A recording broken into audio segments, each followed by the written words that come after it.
এরাও শত্রু, মুখোশের আড়ালে। তোমরা আমার কিচ্ছু করতে পারবে না। ওই আশাতেই থাকো বৌদি। এখন শুধু আইনের হাতই নয়, আমার হাতও অপেক্ষা করছে তোমার এই হাতে হাত করা পরানোর জন্য। তোমরা সীমার কিচ্ছু করতে পারবে না। দেখি তোমার কি বাঁচে। বললাম তো কিচ্ছু করতে পারবে না। সীমা একাই 100। সীমা একাই 100। দাদা সবকিছু যখন বড় বৌদি দেয়, তাহলে বড় বৌদিকে অ্যারেস্ট করা হচ্ছে না কেন? দেখ, অ্যারেস্ট করতে চাইলে অ্যারেস্ট করা যায়, তাতে লাভ কি? আমরা যদি চার্জশিটটাই ঠিকমতো তৈরি না করতে পারি, বড় বৌদি জামিন হয়ে যাবে। সেটা আমি চাইছি না। মাইন্ডি বড় বৌদিকে ব্যাক করছে এসপি দীপক ঠাক্কর। শালের মতো ধূর্ত সে, কানিং ম্যান। সে তো জানি, কিন্তু বেশি দেরি হয়ে গেলে যদি গা ঢাকা যায় তাহলে? আগে তো বাবলা কোর্টে সবকিছু স্বীকার করুক, তারপর বড় বৌদির নামে আমি অ্যারেস্ট ওয়ারেন্ট বার করা। অ্যারেস্ট ওয়ারেন্ট ছাড়া আমি বড় বৌদিকে অ্যারেস্ট করতে চাইছি না, সেটা ঠিক হবে না। স্ট্র্যাটেজি।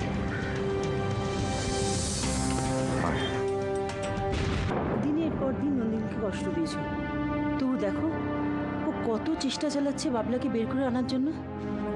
তাই ওর কাছে গিয়ে তোমার ক্ষমা চাওয়া উচিত। আমি তো বলছি আমি বাড়ির সবার কাছে ক্ষমা চাইতে রাজি, বাবলাকে ফিরে পাওয়ার জন্য। এমনকি বৌদি হয়ে আমি দেওরদের কাছেও ক্ষমা চাইতে রাজি আছি।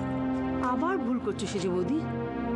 তুমি নন্দিনীর কাছে যাও, গিয়ে বলো যে বড় বৌদির সঙ্গে থেকে তুমি ভুল করেছো, বাবলাকে ফিরিয়ে আনতে বলো। ঠিক আছে, আমি বলবো। ভেবে সময় নষ্ট করো না, কেন নন্দিনী একমাত্র পারে বড় বৌদিকে দোষী প্রমাণ করে বাবলাকে ফিরিয়ে নিয়ে আসতে। কিন্তু নন্দিনী কি আমাকে ক্ষমা করবে? নন্দিনীর মন সবার মতো নয়, দেখছো না এত খারাপ ব্যবহারের পরও ও বাবলাকে ফিরিয়ে আনার জন্য কত চেষ্টা করছে। ওর মনটা কিন্তু ভীষণ উদার। ভুল করলে মানুষকে তার প্রায়শ্চিত্ত করতেই হয়। তবে আফসোসটা কোথায় জানো? তোমার ভুলের জন্য বাবলাকে প্রায়শ্চিত্ত করতে হচ্ছে, অথচ এটা তুমি এড়াতে পারতে যদি আর কটা দিন আগে তুমি বুঝতে। এই সাহসটা যদি সীমা দেখাতে পারত। সীমা, তোকেও একদিন চোখের জল ফেলতেই হবে, ফেলতেই হবে। এই পৃথিবীতে যারাই অন্যায় করে, এই পৃথিবীতেই তাদের শাস্তি ভোগ করে যেতে হয়। সীমাকেও একদিন ওর প্রাপ্য সাজা পেতে হবেই, পেতেই হবে। অরিজিৎ, বাবলা ঠিক আছে, ও খেতে চাইছিল না, আমি জোর করে ওকে তরকা রুটি খাইছি। ঘুমোচ্ছে এখনো। ওকে কি তোমরা লকআপে রেখেছো? বৌদি, ও কি কোনো অপরাধী নাকি যে লকআপে রাখবে?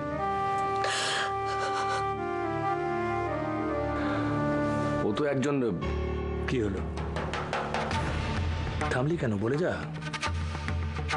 অরিজিৎ, আমি সেই দিনই শান্তি পাবো যেদিন তোদের লকআপে, যেখানে অপরাধীদের রাখা হয়, সেখানে আমি সীমাকে দেখব।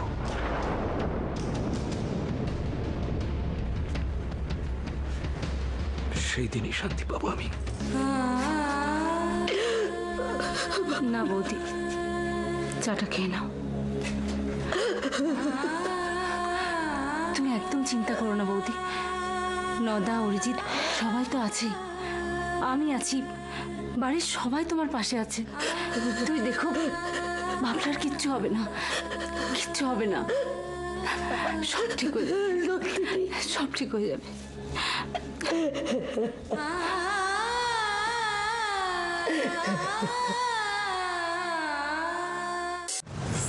এরাও শত্রু, মুখোশের আড়ালে।